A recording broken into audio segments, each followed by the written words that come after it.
I'll go ahead and call the planning board meeting to order. This is the regular January meeting. It's January 17th. We're gonna switch around the agenda a little bit and put our first item as the budget review. We had circulated the agenda with a bunch of the figures here and have to either stick with those or change them for the coming year. Becky, do you want to give any insights or thoughts at the outset? Hi, Becky Taylor, Chase Town Administrator. So the only addition I really had is a North Star bill came in right after I had circulated those figures, which I did send to the planning board email. It wasn't a huge amount. It was an additional $262.50 on the town expense and an additional $202.50 on the ordinance review. So that is where we are, just over 6 months in the year, fiscal year for that expense. Okay.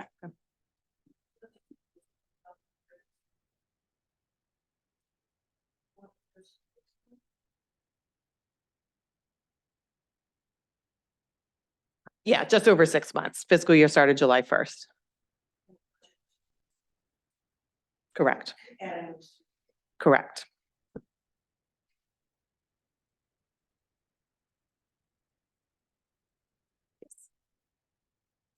So is that, so others pitch in, please, as we go. As I see this, we've got three different sort of line items. The town expense, we're halfway through fiscal year 24, and it looks like we're just about on target, maybe slightly over of 7,500. So I don't see any reason to change that unless others have reason to do so. Town expenses, and I don't see any reason that it's going to change significantly in fiscal year 25. And it seems like we're on target this year, or at least so far are on target. Any thoughts on that? Second item is ordinance. Can I just ask a question on that? With the addition of a town planner, are we still anticipating as much of the North Star use? So Becky, where does the town planner and North Star get allotted here as between town expense, ordinance review, and submission review? So the town expense is mostly for things like putting ads in the paper, any general planning board support from North Star that doesn't fall under the submission review or the ordinance review.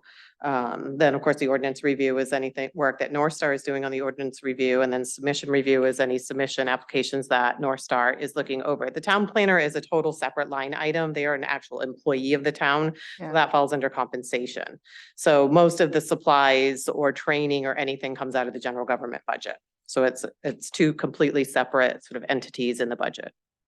That's understood, but as we have the position of the town planner, do we anticipate using North Star less, or do we still anticipate this level of activity? I think that's a question that you're here to talk about.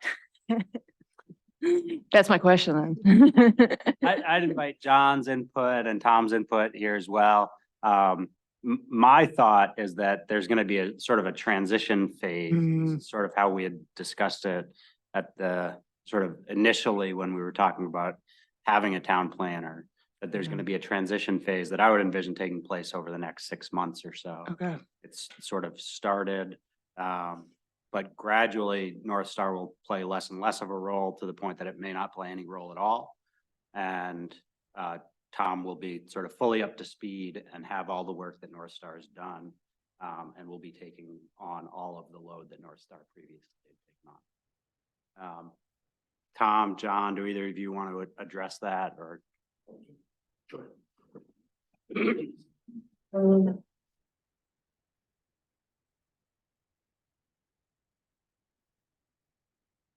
Good evening, board. Tom Risha, the new town planner. To kind of shed some light on the relationship between the town planner and North Star. I've been having, I've done probably a half a dozen meetings with them.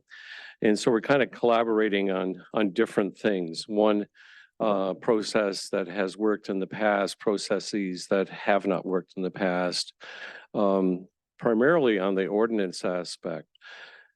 The transition, you're absolutely right, Matt. The transition's really critical to see what happens between now and I think their contract terminates at the end of June. I think we're on a good course for triangulating and sharing each other's knowledge. I think that's the critical point. Getting myself up to speed to what they have done in the ordinance, getting some input from the planning board as to what's absent in the ordinance or what still needs remedies. As Matt and all of you know, ordinances aren't perpetual and they constantly have to be looked at. And there's a couple aspects that in discoveries that the code officer and I have made that complicate the review of an application because of inconsistencies that are in the ordinance, or when it was codified, there were areas that needed further codification. There are areas that need to get up to speed with 2024 and the happenings in the state. LD 2003 is just the beginnings of what's coming down from the state. So I think in the next 24 months, we're going to be seeing a lot more pressure as to how we handle affordable housing and how accessory dwelling units are tackled in the community. There's already applicants that are testing both the planning office and the code officer as to alternative ways to doing accessory units. And so we need to prepare ourselves to answer the question about the relationship with North Star. I think now's the perfect time for us to exchange ideas. All planners aren't created equal. I have a tendency not to borrow from other communities. I try to customize an ordinance so that it's specific to the community and it works best for your town. We've made discoveries along the line where sometimes ordinances have been adopted or modified to try to fit your land use ordinance, and they just don't work. And so I like to look at ordinances in terms of functionality, as how well it functions for the community, what the community's needs are. I've read that comprehensive plan maybe a dozen times. I'm going to read it another couple more dozen times because it's well executed. I'm not sure of all the people if the planning board had made a major contribution to that, but for the size of your community, that's really a superb comprehensive update. And we're constantly using it for reference now. In order to make that comp plan work good, there's going to have to be some changes to certain land use policies to keep the character of the community as it currently is. Looping back again to North Star, let's see what occurs over the next couple months. I have a meeting with Sam next Tuesday at 11 a.m. Anyone who wants to attend, it'll be at North Star. And we're going to take a look at that collaboration process as to what they can do and what Sam has in the back of her mind based on her experiences with you over the last couple of years. I have a shopping list of things that might need to be looked at, and we'll see how we can weave them together. But I just want to let you know the relationship is going good. Most of the work is with Samantha, and she would like to also attend your meeting in February. Does that answer or respond to the question? I know it's broad-based. Stay there because I think we're going to have a couple more questions. Sure. So I don't want to lead the charge if others have immediate feedback. Please jump in. Again, it's two angles. And I'm Brian, by the way. We haven't met that, Tom. Yes, hi, Brian.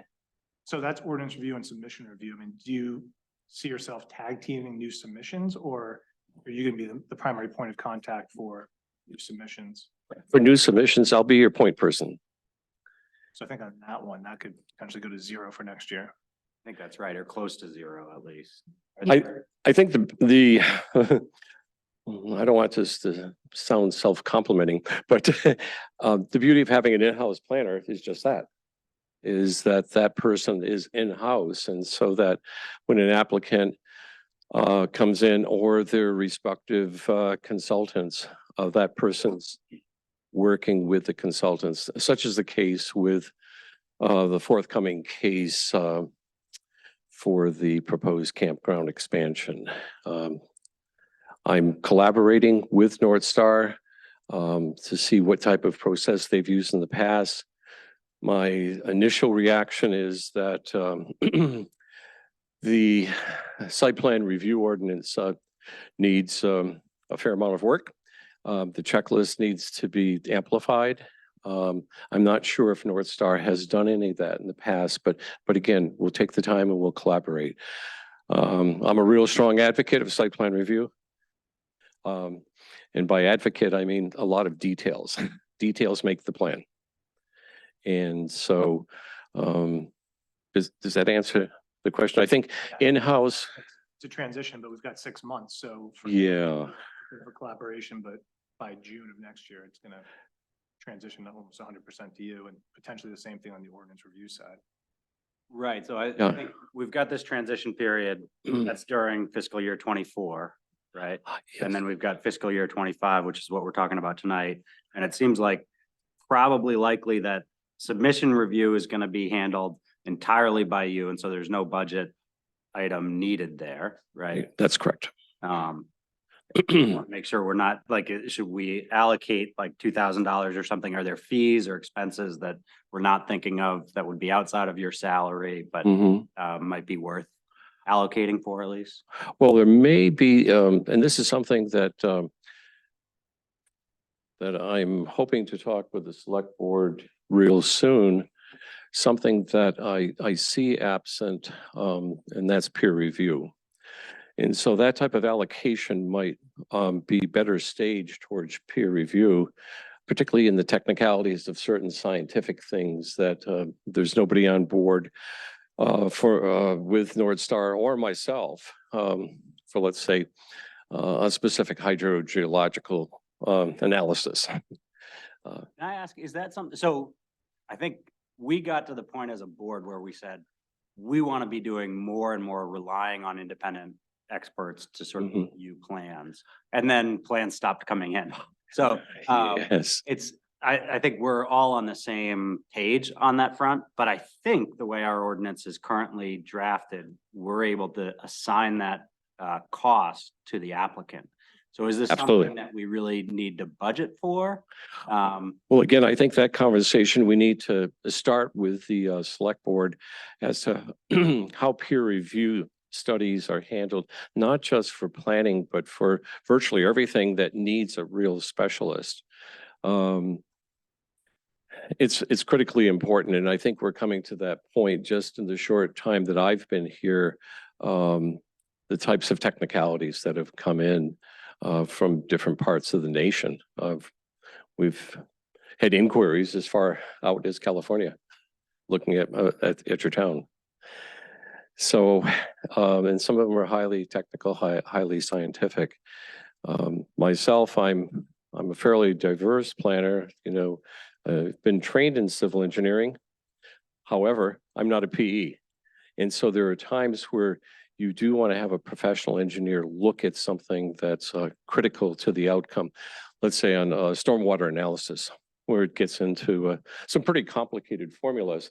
You want to make sure that you have checks and balances, not just the consulting engineer providing you with a study. And that sometimes that's a difficult thing unless there's a civil engineer on the planning board.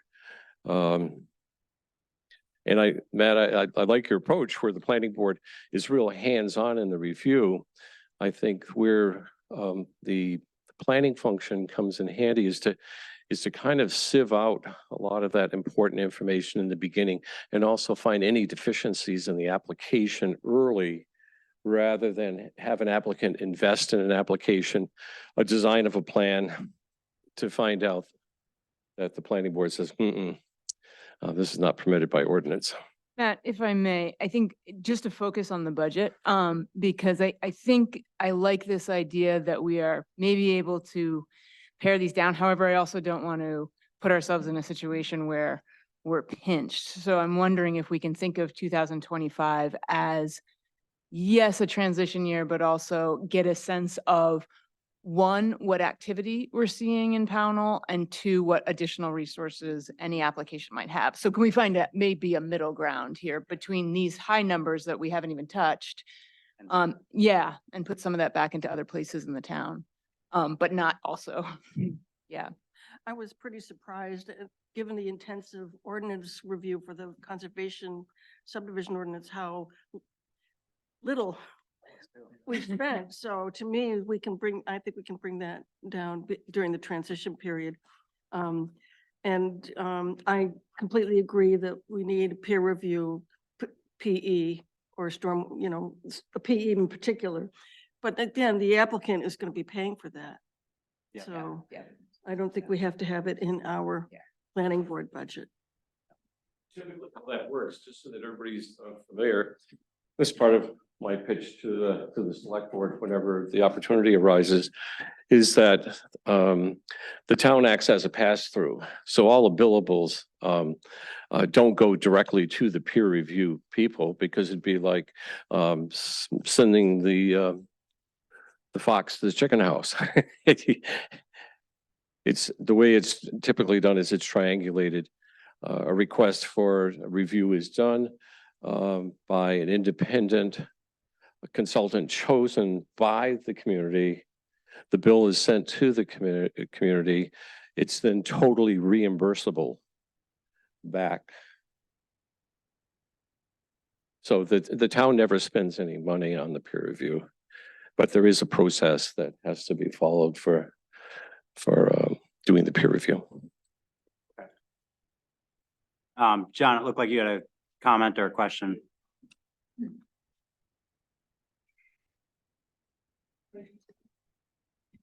No. So to speak to Mercedes, the involvement of North Star is going to be directly related to our special town meeting. If the ordinance passes, then we'll have more limited interaction with North Star. If the ordinance does not pass, we're not going to be able to divorce ourselves from them.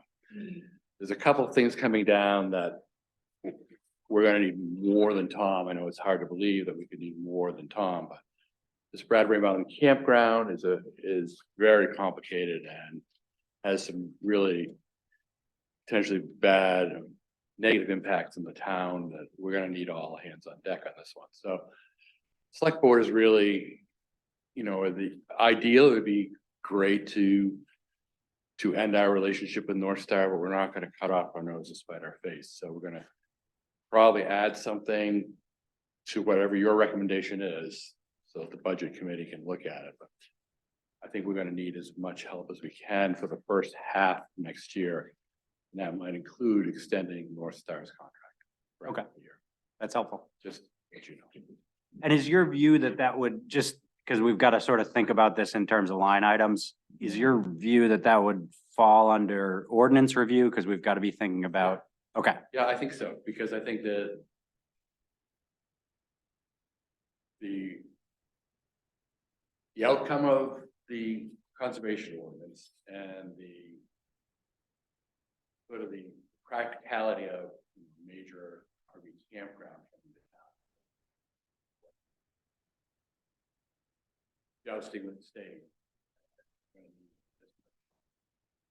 So that would all be trying to support our ordinances.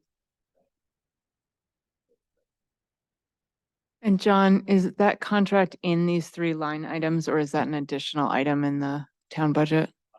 That contract would be in a separate line. In a separate line item? Okay, thank you.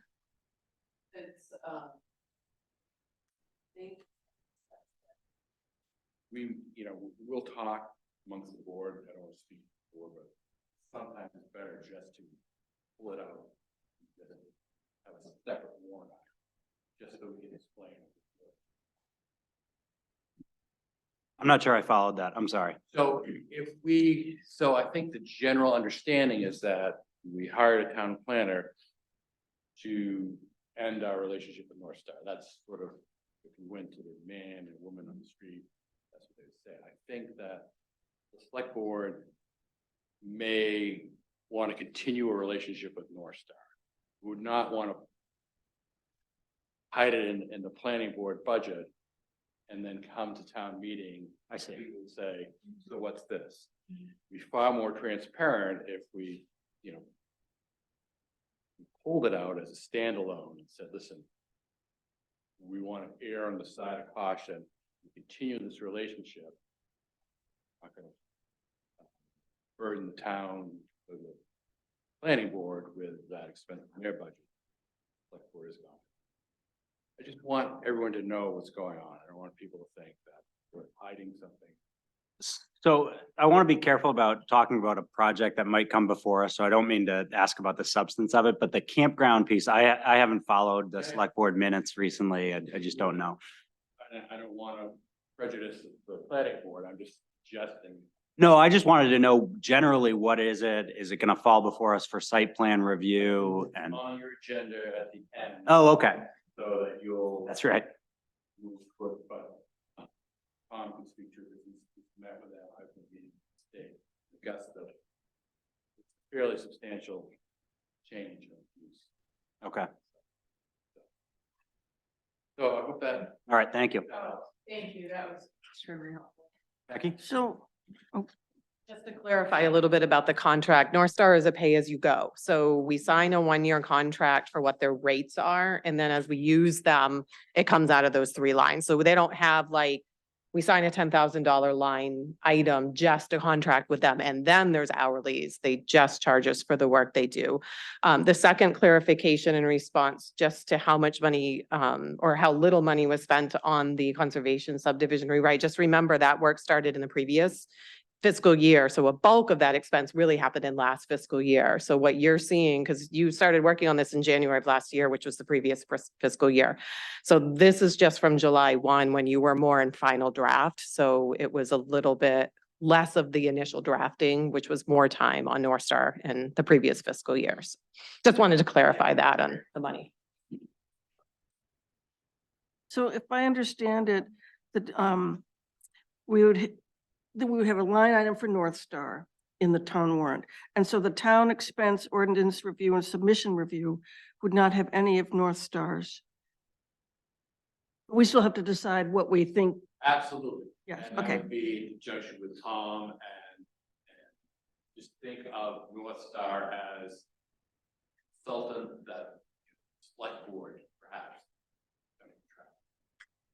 Well, I think a few years ago, when we brought in North Star, we created ordinance review and submission review as new line items to break out, to track what they were doing. Right. So I mean, to John's point, I think what we almost do is we eliminate those entirely. Those both go to zero in 2025. And then we just have a third-party consultant line that's maybe 10K or supplemental review of ordinances or large submissions like a campground or something else. Yeah, I think that's a fair approach. I can't imagine that there's I can't think of ordinance review that North Star is gonna be doing in fiscal year 25, right? And so I think third-party consultant, and that might fall under third-party consultant, that might fall into that budget, right? Yeah, anything with North Star would just be under consultant at that point. Yeah. Because I think Tom would be the primary point person, and then we just have supplemental consulting expense. Yeah, Could be North Star or others. okay. In light of John's comments, do we want to play it a little safer? Just for 2025, that's the only thing. I guess, just if we were throwing around 10, are we going to see a flurry of activity? I just don't want to also, although this is also North Star's Well, and this is. payment right now is what you're saying. So Yeah, so I guess those would that's. go out. that's Yeah, $40,000. okay, It's gonna okay. be $40,000 we had for. And some of that would go away. Okay. So that's taking it down to 25%. Yep. And this is July forward, so. Yeah, if that's that campground hits now, we still have all this to spend over the next 6 months, 5 months. Right. Okay. So we spent 12,000. I'm in agreement that probably 10 is a little low, but we've spent 12,000 to date, 12,000. So maybe pushing it up a little bit more. Yeah, we spent 12,000 without any actual submissions, right? But I think we keep the town expense line at 7,500. So Okay. Oh, okay. that 4 is already there. So it's just those other 2 line items. What do we collapse that to? Okay. So I think the proposal is keep town expense at 7,500. Everybody agrees on that. And then have a line for a consultant that we would set at 10,000. Everybody comfortable with that number? Okay. John, Tom, Becky, Jenny, anybody have any thoughts on that number? Are we overlooking something or leaving something out there? Okay. All right. I will, Just a question, if what we don't spend this year goes back into some fund. John's fund. I don't mean that. It's generally, what's the name of it? Thank you.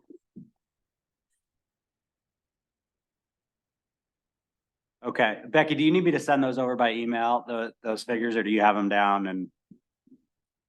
Just to clarify, so we're keeping town expense at 7,500. We are not funding ordinance review or submission review, but adding a new line called a consultant line at 10,000. Yep. Okay, I will make those adjustments. So when I send the spreadsheet to the budget committee and the select board on February 5th, there's a section for planning board, so I'll make those notes and it'll be right in there. So I think I'm all set. Okay, great. Thanks, Becky. Absolutely, thank you. It would be great if you did come, just in case there's questions that you might be able to better answer. I am happy to present, but it is good if you're there in case there are some questions from the people. Sorry, this is I just missed what was just said. Budget meeting or select board? meeting? It's a combination meeting, February 12th. Starts at 6:30 and it's the first new business order once we get through the payables and the public comment piece. Okay. Is anybody here tonight available to go to that? It's February 12th. I can happily send an email out just Okay. for everybody as well.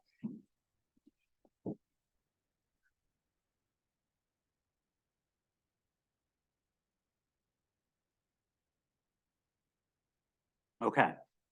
Great. Next order of business is approval of meeting minutes. I wasn't there. I did look through just for typos. Everything looked clean to me. Anybody have any changes? Okay.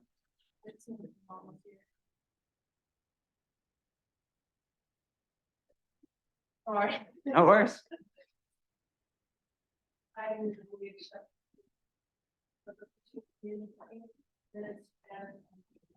The motion? All in favor? All right, motion carries. All right, next item is the status of the proposed conservation subdivision ordinance. We are almost there. So Monday is the special town meeting. Bring your spouses, bring your neighbors. I thought the public hearings went pretty well. We had a little bit of like very limited pushback and we're able to sort of address concerns, some substantive questions, but not too many.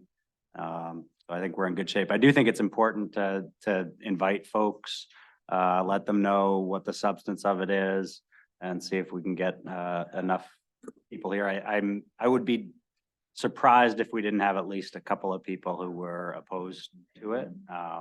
And so it'll be helpful to have friends and neighbors and significant others there.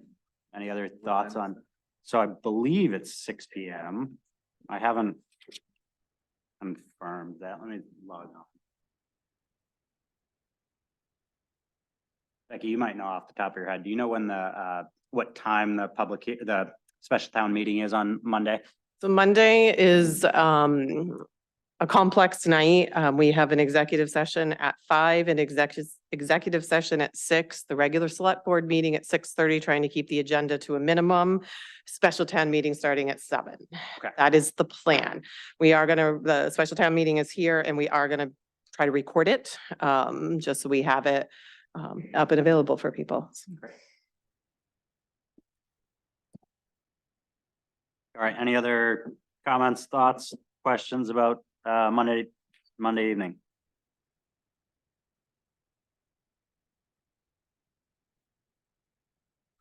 Marcia, I don't know what, the update is there. We have signed two real estate forms saying that the church. One of them on Old Range Road, yeah, they actually are up here. They're town land and the project proponent came and discussed his plans and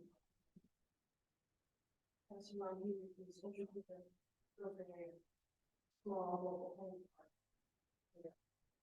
And the select board.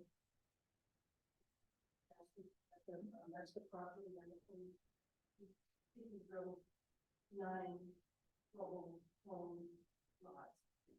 He's very aware of the ordinances and complexities. So what the select board is deciding is whether the selling the town property is based on the regular town meeting.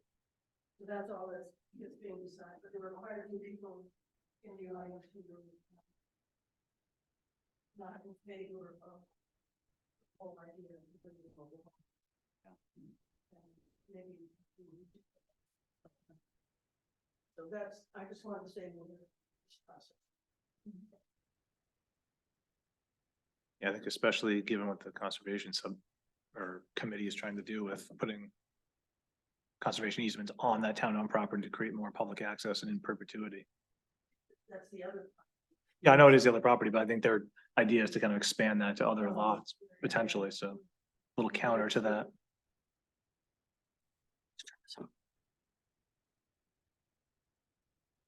Do we know when the, select board is scheduled to speak about that or think? They tabled it, so the next meeting would be.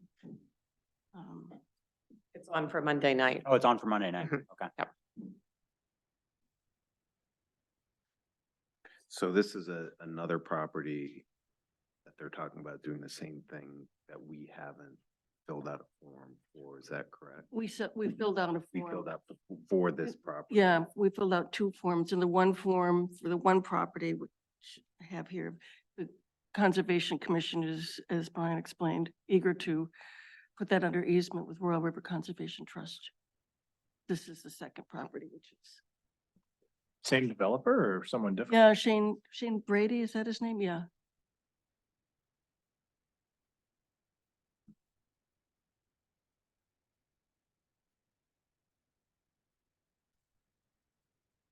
So they're gonna address that on Monday night at 6:30. And then we're gonna have the special town meeting and stuff. There's gonna be a lot of feedback to that, yeah. Okay, 15,000 square foot lots. I mean, would this be under I mean, how would that even work? That would basically be under our conservation subdivision easement if it got approved. There's a but special mobile home park ordinance, there is. but Never noticed that. as it's written, just looking quickly at that plan, it wouldn't work under the ordinance, under the ordinance. we review the mobile home park? I Yeah. think so. Okay. Yeah, that would fall under us.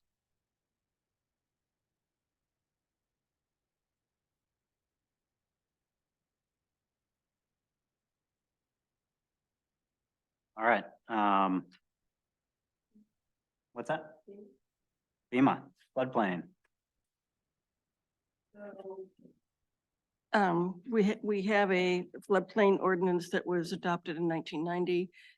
We have floodplain maps references from 1980. I have the yellowed copy here. And we are mandated by the state to have a floodplain ordinance. And we received a letter from the state of Maine saying we have to have a new floodplain ordinance instituted by June 20th, 2024, in order to avoid immediately being suspended from the National Flood Insurance Policy Act. Wow. Our town meeting is after that date, so. But I think the good news is that they have, well, the bad news, we don't have the maps yet. I know there are some adjustments I've heard about, but we don't have the maps. We have to vote on instituting an ordinance where we don't have the maps yet. Does the ordinance rely on the maps or? It references the maps. Okay, And I compared, they sent along a revised draft that is geared specifically to our town and incorporates additions, revisions in 2013 and 2015, as well as this latest revision. So we haven't kept up even with those revisions. And it's pretty much a plug and play, you know, so we should with them, and Tom might disagree with us, but in my opinion, we should be able to easily institute this without a lot of stress. Yeah. Because it's mandated by the state and they've Right. already written it for us. right. And do you know, and maybe this is a question for Natalie, there's a lot of ordinances and statutes that say, you know, by reference to section 4400 or as that's amended periodically. I think that's what John was thinking all we had to do, but to me, because we haven't kept up with the other revisions Yeah, and they do stay in the letter, and I'm happy to send this information on. yeah, They say it's rather than comparing everything, it's just easier to put the new ordinance in place. no, I didn't mean to Oh, yeah. not switch the ordinance. I meant to not wait for the new maps to come in. We could make Oh. the change and then, you know, well, so if the regular town meeting is gonna be after this in any event, then maybe we have to wait for the new map. I guess my question is, do we have to wait for the new maps to actually enact the new ordinance? They want us to enact the new ordinance without having the maps. Oh, okay, Which I think is crazy, but I think the thing that we have to decide tonight is a contact person and whether it's Tom or I'm happy to contact her and say, we're happy to do it, but we're not gonna do it by June 20th because of our town meeting. yeah. Because I can't see having a special town meeting for this Mm. unless we are having one anyway, which I don't think we're planning on. Yeah. So Well, what are the effects of getting, what's the insurance implication? Sorry. it's the National Flood Insurance rate map. So in other words, if you're in a flood zone, you have to get special insurance. I hope I'm describing this correctly. And there are not that many areas of Pownell that are in that zone. Okay, But it's part of the program where the federal government supports flood insurance if you're in these zones. So, okay, but in terms of what we as the planning board does, we're looking at floodplains as we review site plans to see what structures are in the floodplain. And there's certain engineering and other stipulations for any building in those flood, so we will need the maps. So I'm happy to get back to this person, Janet. Her name's Brady, and just tell her our situation. yeah, I think that would be great. A question that pops into my mind is if we're not on it as of June 2024, is it a matter of just as soon as July comes, we're back on it? Like, or does it? Yeah, is can we there be some- reinstated? Yeah, that's just the only question that comes to my mind. I worry about leaving the few homeowners in Pownell who are in a flood zone without insurance. And I don't want to have that happen. So if it means we have to schedule a special meeting to do it, if there's going to be a negative outcome for several, more than a couple homeowners, I wouldn't want Right on, is that question? that to happen. Anybody else have any questions or issues flagged here? Thanks, Marcia, for flagging this and for being the point person. I appreciate it. Tom? If there is a request for an extension of time, I would encourage the board and the town to heavily document it in writing. Okay. We need a paper trail when it gets into something as complicated as that, particularly when there's an extension of time. That would be the first thing. The second thing is more of an internal thing that we should be thinking about on calculating distances we have to make some really precise determinations at high water mark, low water mark, very much like with tides. And also, I believe we should have sealed plans, particularly when there's new homes coming in fairness to our code enforcement officer, that delineate what those distances are. Not a tape measure. And too frequently, that's been happening in the past, where somebody will tape measure it. It'll be at the wrong angle. They'll say, well, we got our 75 feet, we got our 150 feet. It should be precisely done by a surveyor, should be sealed by a registered surveyor and documented in our records. So I'd like to encourage, whether that's an internal part of our land use ordinances, but it protects the townsperson. It's the very thing that you're speaking to, Matt. If it's 3 or 4 people or one person that's impacted by spring floods because of an inaccurate calculation, that's a sad day. So documentation, that detail really counts. And again, I think more and more I'll be advocating on behalf of the town and the planning board in many cases where it requires a seal by a professional surveyor or a seal by a professional engineer, that it's on the plan before any permits are issued. Okay. I'll CC you on any correspondence, so she's in touch with both. And the code office, because the code office is the ultimate endpoint, ultimate end game when people are drawing down their permits. So if we, And the select board too, 'cause in the select board, yeah, if we triangulate that, I think that'll work good.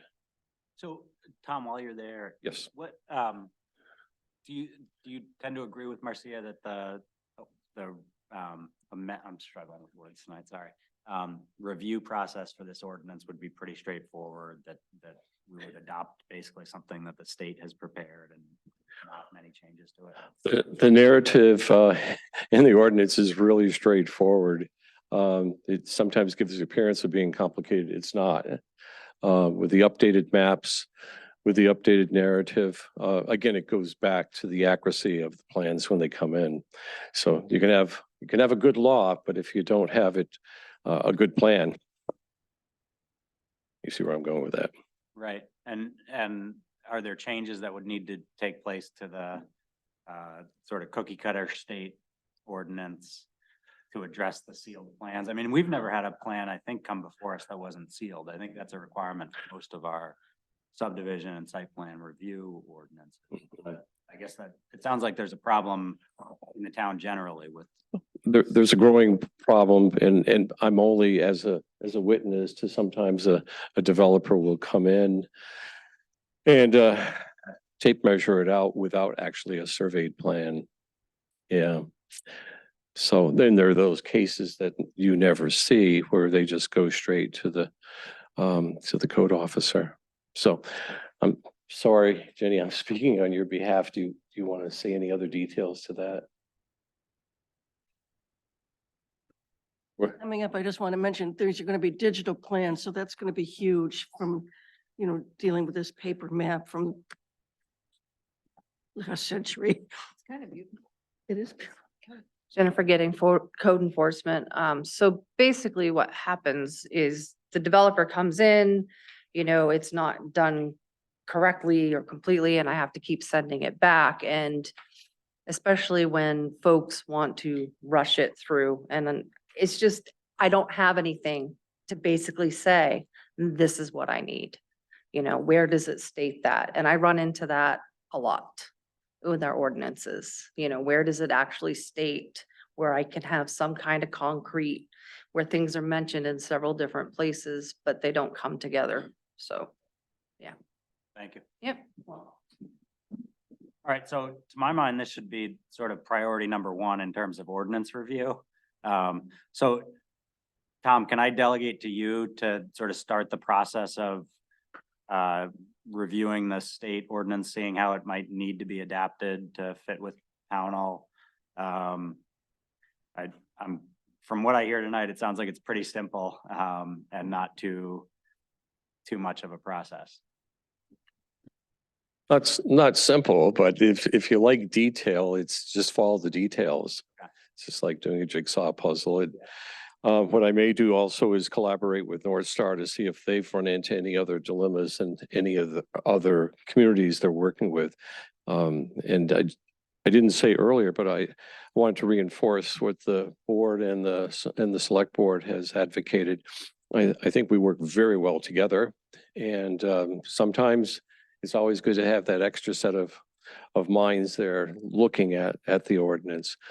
As to being more specific in terms of ceiling plans, that's an easy fix. If it's not already in there, we can fix that. And that should go across the board in all types of planning, even the smaller things that don't come across your table, just for the ease of code enforcement and accuracy. I didn't mean to suggest that your job would be simple on this. I'm sorry, but I wanted to make sure I understood. So we need to actually enact an ordinance that's different from Yarmouth's and Freeport's ordinance on this because of our geology and geography. Is that, am I and like topography? Or is it basically the same thing in every town? It's fundamentally the same. Yeah, it's a whole national standard. The only thing that's different is the landscape. And so the way the maps, it's unfortunate we don't have the maps because usually those are reviewed side by side. Did they give you an indication as to when the maps might be available? Says, your community must adopt an updated floodplain management ordinance which references the new map date on or before June 20th, 2024. So it sounds like the flood insurance maps are going to be ready the same time they want the ordinance finalized when I read this. So to me, I must say that's quite bizarre because, you know, the map is the critical component. Okay. The narrative is the engine, but the map really tells all the specifics. but we have lost our opportunity to contest the map. So I mean, the map is the map at this point. Mhm. Well, given the fact that they're digitized, it gets us to the next level of good planning. So I feel fairly comfortable in that, but be happy to take a look at it. I'll also have North Star. We'll probably just put 3 sets of eyes on it all at the same time and the code officer also. Okay. Thank you. Mhm. Okay, moving right along. And relatedly, so discussion of prioritization of ordinance reviews and updates. So I'll sort of open this, but I definitely want everybody to jump in. So we have the FEMA map, that's sort of priority number 1, because we've got to get that done shortly after June 20th, or in time for the regular town meeting, and maybe in advance of that, depending on what we hear from the state. We've also been working with North Star and now Tom has been creating his own list. And Ginny as well has been creating a list, it sounds like, with Tom, on sort of ordinance inconsistencies, discrepancies, and omissions. And I think it sounds like we've got a pretty long list of those things at this point. And so that's one area where we might want to prioritize. A question for me is whether that would fall to you, Tom, and North Star and Ginny in the first instance to be working on those. And then we can kind of review those and you would almost act as like a committee that we could help you as needed, give some feedback to, or if you would want us to sort of take a lot of the laboring or. What are your thoughts on how that would be handled? Because that shopping list looks pretty long and time consuming, it would be best to probably consolidate everybody's thinking, codes, planning, North Star, yourself, and merge those lists together and set your priorities from that list. And then we'll start tackling them based on where you want to see those priorities set. I think that keeps us on track. I think we know if wherever we can avoid crisis management, we should. And one way of doing that is it should be pretty clear which ones potentially could be crisis events that'll happen in the next year or two. Not to suggest ADU, but it's something you should look at real carefully, real carefully. The pressure is being felt. Other states are pushing in. Even in the state, and I think Maine's going the same direction as New Hampshire because they plagiarized basically California and Massachusetts as to the creation of 2003. And as a result of that, other states are going the next step, and they're actually mandating how many units per state. I think New Hampshire has assigned, they want 23,000 new ADUs over 3 or 4 years. That's a lot of ADUs. Now, granted, it's not going to all fall on your community, but you'll suffer the peripheral impact. So that's really critical. The other thing is to look at things that, since those lists have been created for discussion points, here's one that's forthcoming. Greater Portland COG was given the charge to work with the Economic Development and Sustainability Committee for the community to create a vision plan.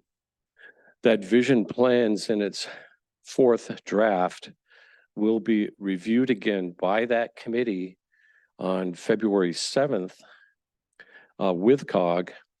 I anticipate that final report is going to be out late February, early March, probably March. About 1/3 of that report are recommendations for zoning changes. And so that may be moving up on your priority list to take a look at if you wish to effectuate or non-effectuation of any of the things that are being proposed. It's pretty dramatic changes that they're recommending for the village core. And so it takes really a real deep dive planning wise to take a look at it and say, this works, this doesn't work, this fits, this doesn't fit, why doesn't it fit? So that task in itself, if I had to handle it single-handedly, would take close to half a year in terms of working with the planning board on it. So as soon as I get that in its final stage, I'm going to immediately get you copies of that report and would encourage you to zero in on the zoning aspects. Really critical. Really critical to add to that list. Let me see if I can summarize the items that we might be thinking about. So we've got a list of discrepancies and omissions that you've identified. Among those is omissions or some beefing up or clarifications involving ADUs. We've also got other various discrepancies and omissions that we've just got sort of a list of, and those might not really fit into any one particular bucket. But we're anticipating having a conversation with you about what from that list we want to prioritize. And we've also got the Greater Portland Council of Governments report coming in mid-February that focuses on zoning changes within the village district. We've also got the FEMA maps. We've talked as a board and folks have raised as a board solar farm ordinances that would fall outside of site plan review, or maybe not fall outside of site plan review, but that we would have a specific ordinance for solar farms.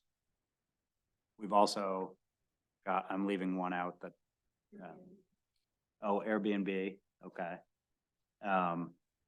Oh, and LD 2003. And my understanding of LD 2003 is that that's now in the select board's hands and that we are not going to be handling it. But that is based off of sort of somewhat informal discussions that were had at the select board meeting several months ago, and I don't know that I ever received confirmation of that. I'm wondering if anybody else here has heard anything on that, or whether this is something. All right. So one thing I want to do is just confirm with John who's handling LD 2003. That's a pretty substantial set of changes that we'll need to enact. So that's a long list.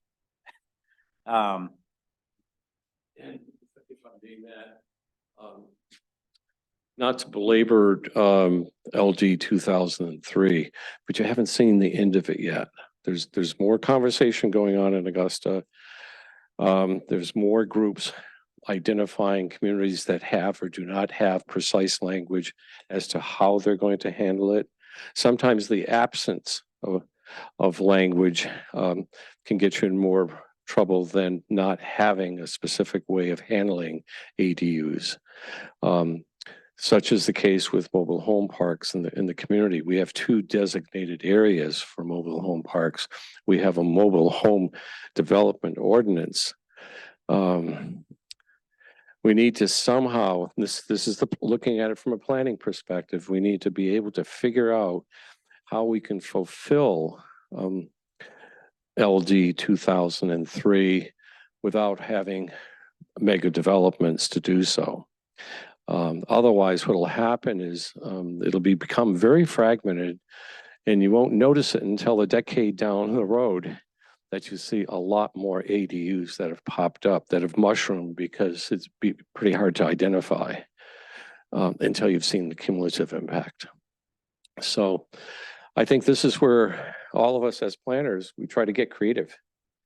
There's got to be a creative way to keep the town's rural character, but at the same time fulfill whatever that mysterious affordability word means and how it's tackled. So that's going to be an all-out full court press to try to figure, and it should be figured out what our remedy is going to be this year. It really should be figured out. The other thing, I'd like to share this with you just to kind of break the ground, break the ice on Airbnb. Can any of you sing well? No takers? Matt, I heard you were a good singer. You're standing too close for that. I'll write the words to a rap song if somebody could sing it, okay? But it's not just Airbnbs, okay? It's tenting, it's glamping, it's RVs, it's cabins. There's a whole milieu, tiny houses, and somehow we've got to figure out more than just by definition what a tiny cabin is. Okay, and what glamping is. There's, in my investigation as to what was occurring or about to occur of that application with the 50 RV sites at Bradbury, interesting things pop up when you dig deep. There's also third parties that are involved that have specific tenting platform sites. That came as a surprise to me. So a lot of things are going on in sort of a quiet way, and we need to really be very analytical as to not only scale and scope, but magnitude. I do believe that there's a solution to every problem, and LD 2003 just takes putting our heads together and coming up with something creative. So I want to make sure we leave tonight with a plan at least to prioritize. I don't know if we're going to come out with a priority. Go ahead, Todd. Before I was on the planning board, I was on an ordinance review committee. And we were basically just we were asked to do things. We ended up wasting a ton of time because we weren't really given clear direction. We were actually originally asked to rewrite the subdivision ordinance as just a couple of Joes with no guidance and no North Star. This is prior to North Star coming on. With, right now, we're not doing anything as a planning board, but that could all change next month, and then our plate is full of actual planning board stuff. I don't think it's a bad idea to talk to the select board about reinstating the ordinance review committee and get them the help from the town planner, the CEO, and North Star, which we didn't have back when I was on it, and they can more, that could be their job, and they could review with our help as well, because some of it is planning board specific. And that way, we're not tackling a bunch of zoning ordinances or town ordinances that we don't really need to be dealing with as a planning board. Yeah, I think if we could find the people to do that, I think that's a great idea. That would be the hard part. Finding the people might be the hard part, but, I think it's a really, I know Tom Hall came to the select board and said, we're just disbanding because we don't have any work to do. and you That's haven't exactly right. Yeah. allotted us any work. And I'm all for it. I think we would have to work hand in hand with, Mhm. right? But Right. I think you're right. If we had anything like the pace we were facing a year ago, then we wouldn't be able to handle this stuff. Yeah, I think the hard part is finding really competent people who know our ordinances well enough to be able to work with them. Yeah, the fuse, and we've got 20-something grand left in the budget the next 5 months, but that's not gonna come together in that amount of time. But some of this, delegating it to North Star to just really tackle could be part of it. I really think, Tom, if you've got bandwidth for it, I'd really like for you to handle the majority of whatever it is that we prioritize with some assistance from North Star. I think that my experience with North Star was that they were very helpful in terms of bringing the expertise from other communities and what they've seen there. But like you say, I think there's a lot of advantage to having something that's crafted for Pownell and really specific to Pownell. And I think you're able to put all of your work time into what we're doing. Not that you don't have other things that are going on within Pownell, but you're able to really focus in on what's happening here. And draw, to the extent you're able to do that, and draw on North Star separately, rather than handing it off to North Star and sort of checking in periodically. I think that would be my hope. Yeah. I like the chair's approach to working with North Star, but initiating our initial dig right here. Because it's my commitment is to keep this community's character as it is and as you wish. And that's not to say that consultants don't have the same vision, but when you're internal, it's different. And such is the case with, I'm coming back to Bradbury, and thanks to Marcia she had sent along, I think, to the whole board, a new change in protocol, still with North Star, but I'm taking the lead role. And so such is the case in working with their civil engineer.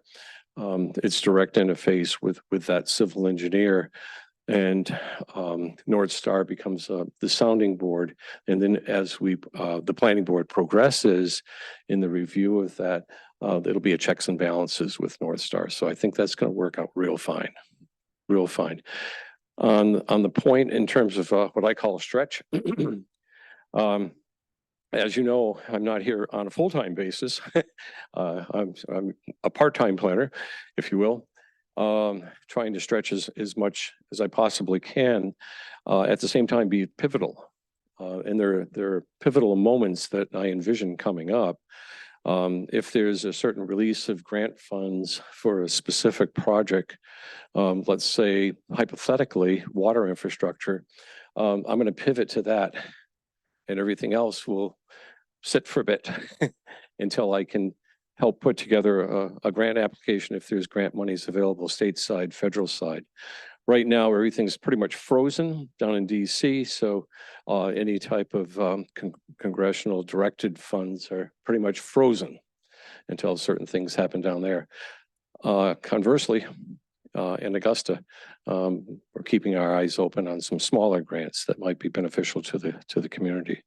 So I'm going to try to work in that aspect of grantsmanship as well as the traditional planning and site plan reviews and being as helpful as I possibly can to the board.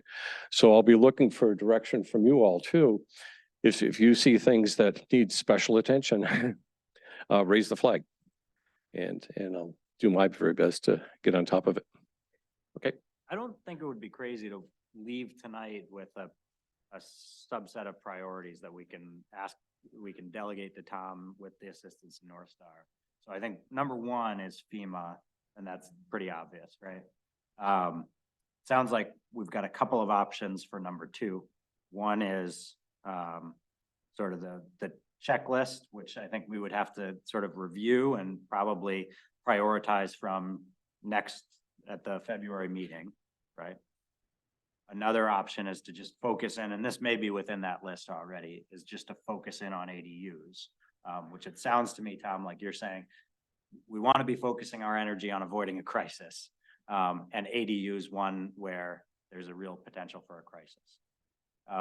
And then the other item is LD 2003. We've got to get clarification from the select board about whether they want to spearhead that review or whether they want us to spearhead that review. Frankly, I'm going to sort of ask them to spearhead that review unless you all want to be involved in the process. I think that's, Related to ADU? yeah, I mean, it's just, there's one and the same almost. Yeah. And I think the thing I'd add is mobile home parks to that too. Cause I mean, that's basically a back door to have small lots where you can just put another ADU on. Okay. Like.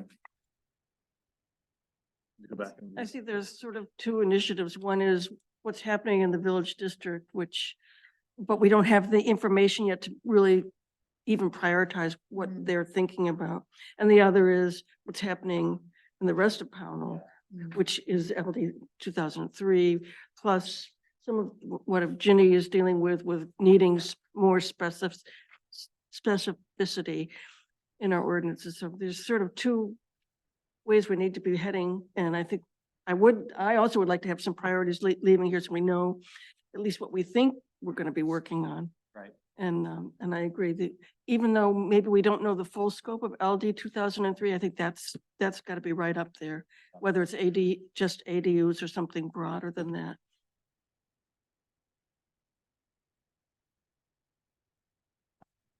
So I think what I'm hearing is we've got FEMA at the start, that everybody agrees with that.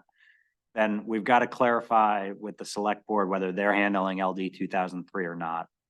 We include generally ADUs within LD 2003. So if the select board is handling LD 2003, we don't need to separately think about ADUs because that's sort of a component of LD 2003.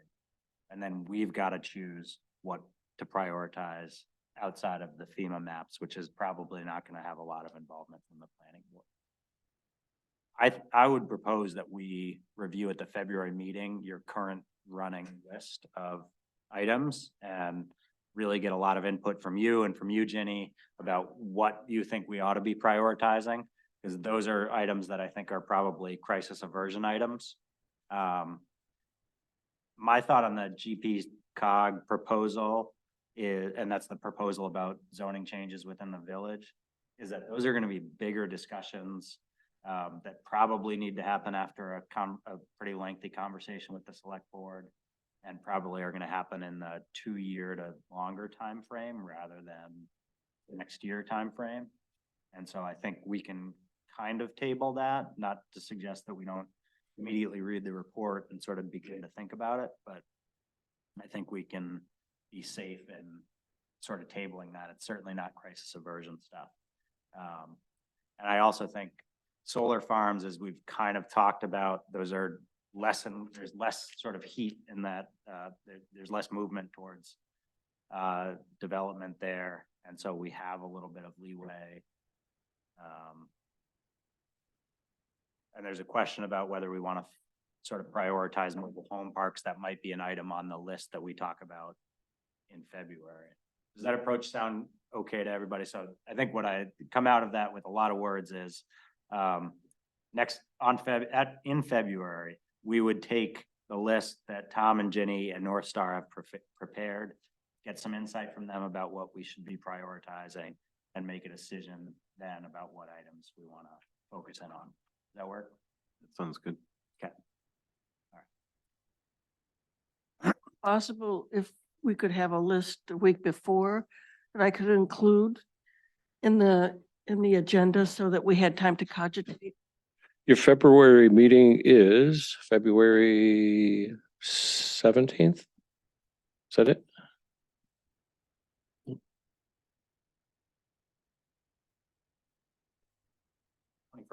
21st. I'm going to, it's okay with Ginny. I'll make sure it's okay with North Star. We'll have it ready for you and sent out to you by the top of the month so that you have 2 or 3 weeks to take a look at it, break it down, and further refine it. Yeah, I think the more that we can get to you in advance is helpful to the planning board.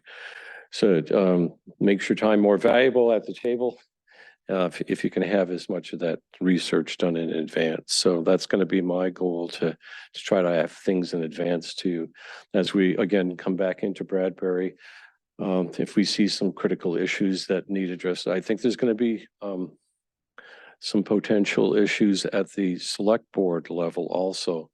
So your board may want to think about how you're going to weave that conversation so that we're not contradictory.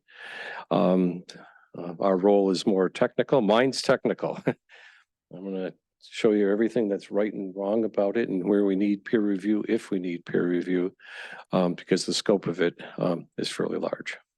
So long answer to a short question. Top of the month. I'll email it out. We want Marcia. North Star at that meeting. Yeah, I think it makes sense to have Sam there. Yes, yeah. And just for protocol, is it okay if I just filter everything through Marcia? That's the way it traditionally works, and I think it works well for me. And then she filters it out too. Minimize the amount of mail that you get. Thank you. Thank you very, very much. You do super good at minimizing. You do super good at minimizing it for me.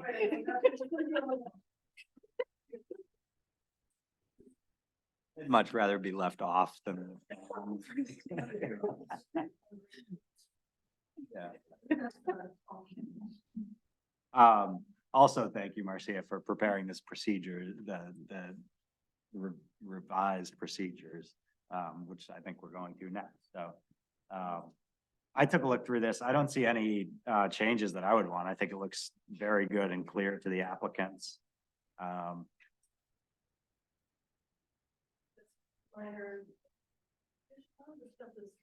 Just kind of out there, and the same as with the procedures for the planning board, which I think I'm not sure if any new members got it, but that I think we don't have to spend a lot of time tonight other than once if and when the ordinance passes, then I can make some final adjustments to this and send it out. And This is the welcome to the planning board. yeah, document. yeah. Yeah, I think I'm happy to go through and make a couple changes to, because it's, the ordinance sections are referencing the old ordinance. That needs to be changed. So I can go through and change that. That'll just be a quick piece of work. This is from John Bojan. Is it? Yeah, he put this together like 10 or so years ago. And it used to have this long history of the planning board in it. I don't know what happened to that. I emailed him and asked him if he had the original one, but he couldn't find it, so. I might have it. I'll check. Okay. So I will, this planning board procedures, I'll email it to Tom. Well, you already have a copy, but I'll send it to Becky too. It will go up on the website. And then the checklists are still out there, so that's another task, depending on if the ordinance If the ordinance passes. passes. Yeah. Oh, and does anybody need a copy of the dates and contacts? Contact. Ooh, I would love a copy. Brian, do you have one? Uh, It's just, Probably good to have, just show I'll send you, overflowing. you need one, Mercedes? Thanks. You're awesome. Good.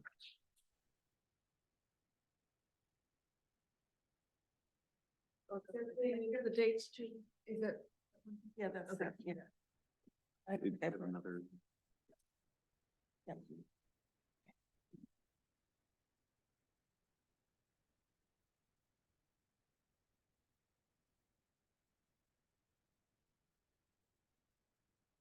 Yeah, can you tell us about the Bradbury camp?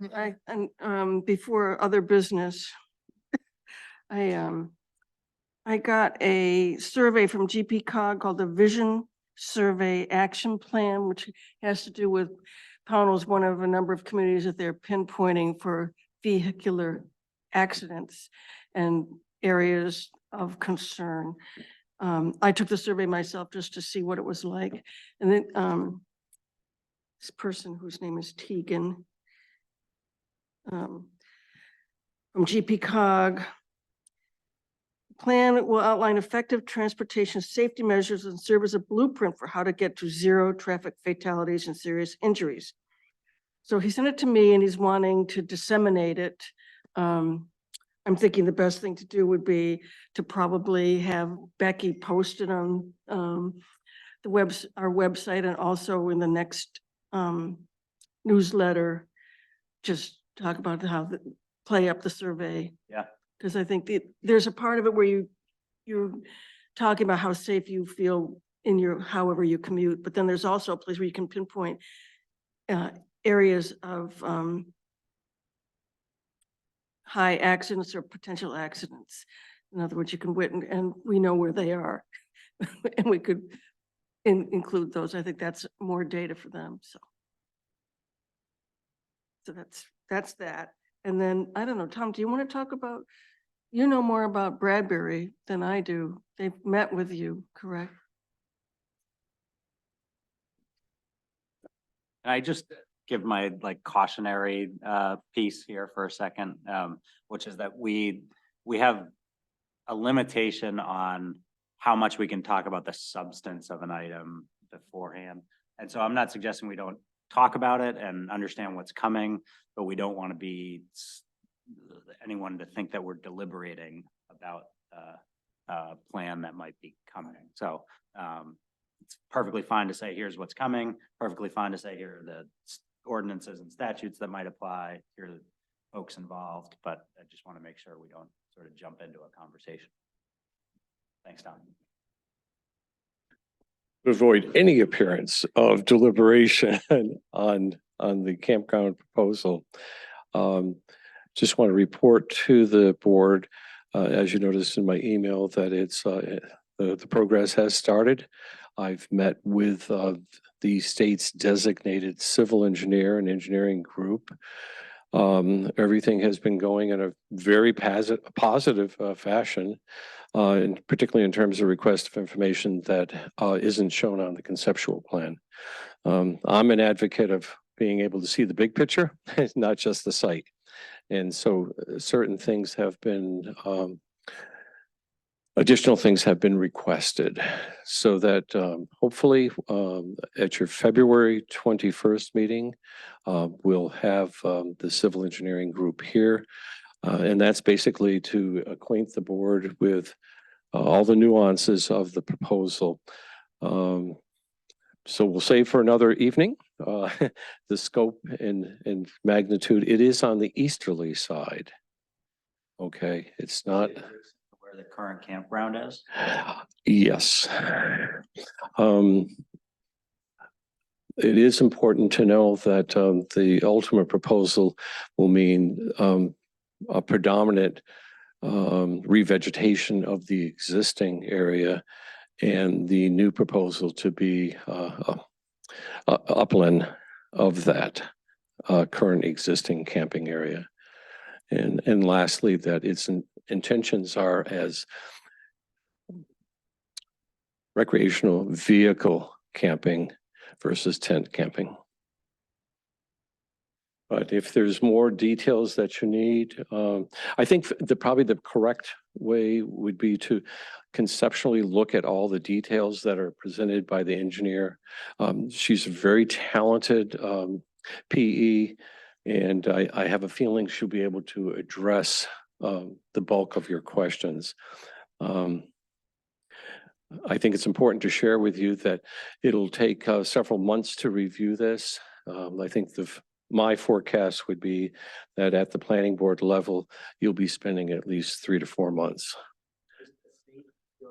Lands, that's fine. Yes. If there's a third party involved, Yes, doing most of the technicalities. So there'll be a whole series of different types of engineers that are working on it. No designated site planner. I think most of the site planning is being done by the engineering group. What does this fall under for our ordinances? That's what I was It doesn't gonna ask. really, we mentioned campgrounds as being allowed uses, but there's no It's already being boundaries. This is going to be a tricky legal question. Our code officer has given her initial deliberation on it.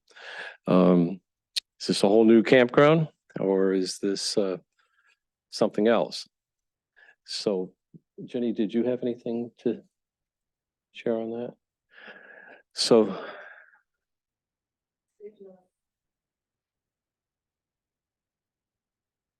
Has anyone contacted you from the state or from the engineering group?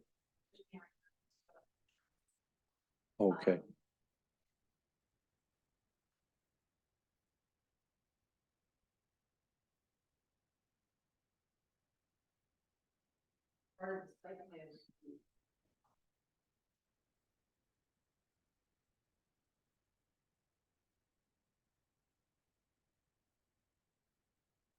The village district prohibits campgrounds.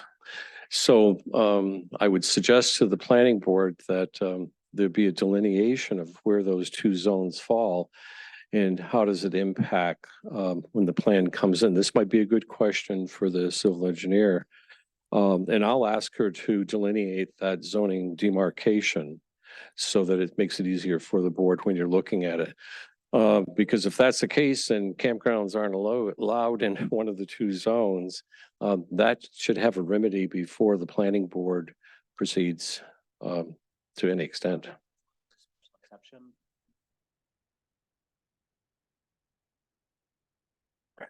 I don't know the answer to that, Matt. I'd have to defer it to our code officer.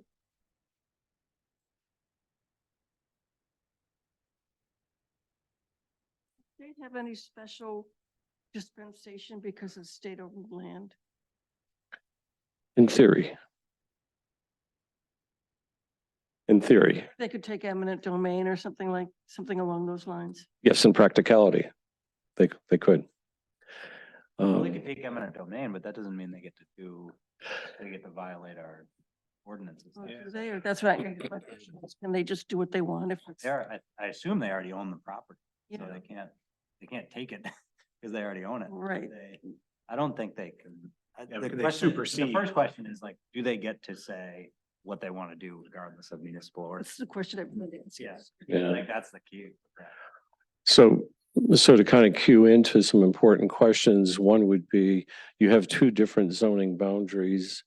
To what extent are they going to either keep it in two separate boundaries? If so, it being a brand new campground, how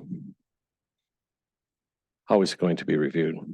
And so I think their very first clarification needs to come from the codes office as to this is permitted or it's not permitted. And then take it from that and see what their response is. And that'll kind of set the stage for how the review should be done. Instead of, we'll even go to us first.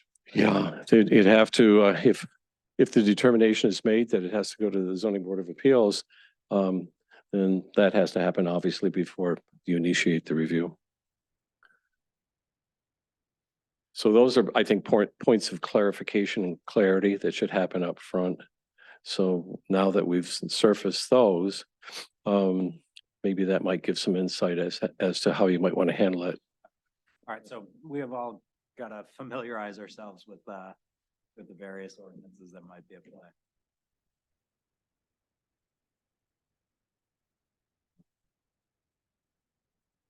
Yeah. All right. All right, on to CMP. So I'll just say at the outset, with any CMP issue, I have to recuse, so Todd will be taking over as chair for any of those issues. For this item, I'll just stay in the room because it seems like we're just getting notified of what's happening. But any deliberations, I'll probably, out of an excess of caution, just leave for the period of deliberation. I think Tom has sent me a detailed discussion of how they're going to do some of the upgrade and rebuild. And they are very aware of the ordinances and you've been in touch with them. Are they planning to come before us? I've been in touch with them, but it's mysterious. I've not heard of feedback. So either it's a low priority on the punch list, or I can do a follow-up call just to see where they're at. It'll ultimately be forthcoming because of the nature of the work they want to do.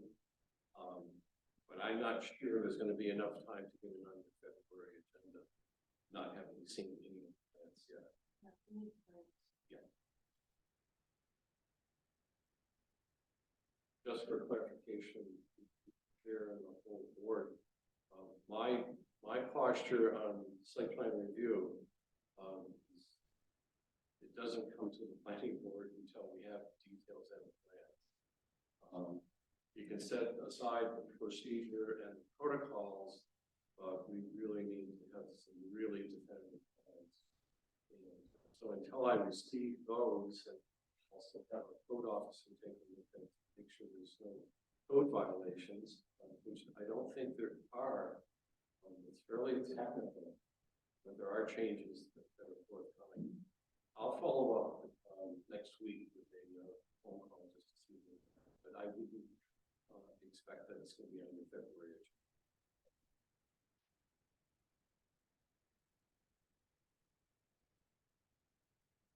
I think that same philosophy applies to the person who contacted us with sort of wanting to review a conceptual plan. Cabins and cabins. Just speaks to how the Airbnb doesn't begin to cover years and 80s and whatever else falls in that. Yeah. General. And Tom's rap song. I want to hear the rest of those lyrics.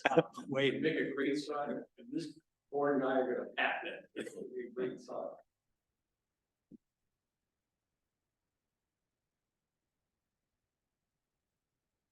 So did that applicant just not end up advancing any further? Did she not purchase the property? Being arrested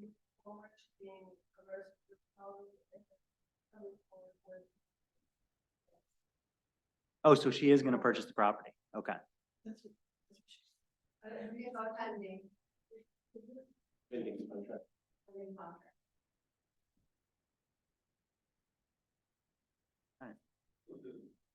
Zoning allows for one cabin, Correct.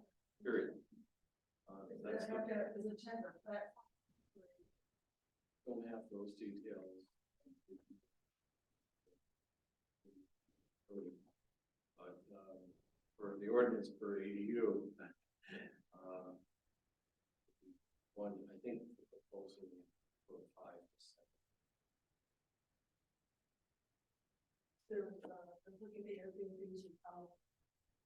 And there's a yurt. That yurt comes back from a few years ago when they were building their home.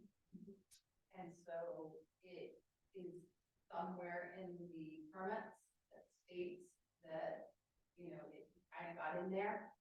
And after 30 days of a CEO decision, can't by statute go back on it. So they already are established. There has to be we don't have an ordinance, even though, you know, everyone's looking at it, you don't consider them, I don't consider them to be permanent structures. And would not have allowed that, or would send it to the zoning board because of its root. But because of that, we have some of these things that pop up in town. And that's particularly one of them. So I constantly have folks that come in and ask.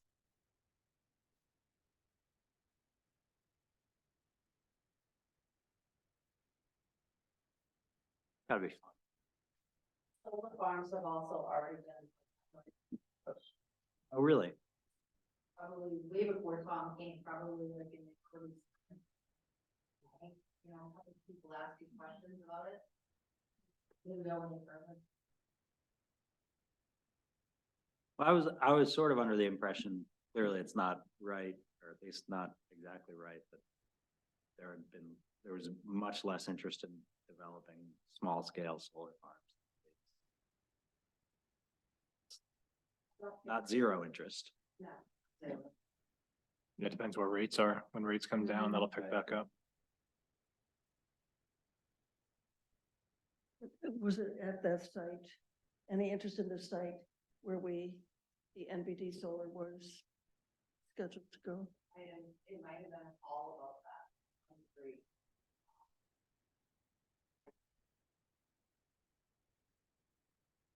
Somebody that is from not around here. It was There's a lot of Minnesota solar developers. It's kind of crazy. And their construction, a lot of my work is construction litigation.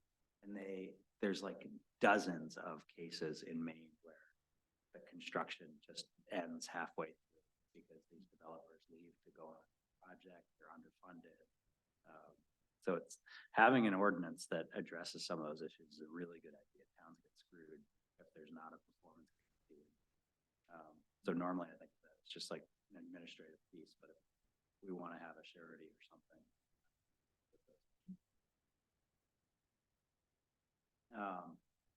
Any other items? All right, I move that we adjourn the meeting. All right. Thanks, everybody. Are you around on the 21st of February? I'm flying to Utah that day. I will not be. On a solid. First time I've ever skied out.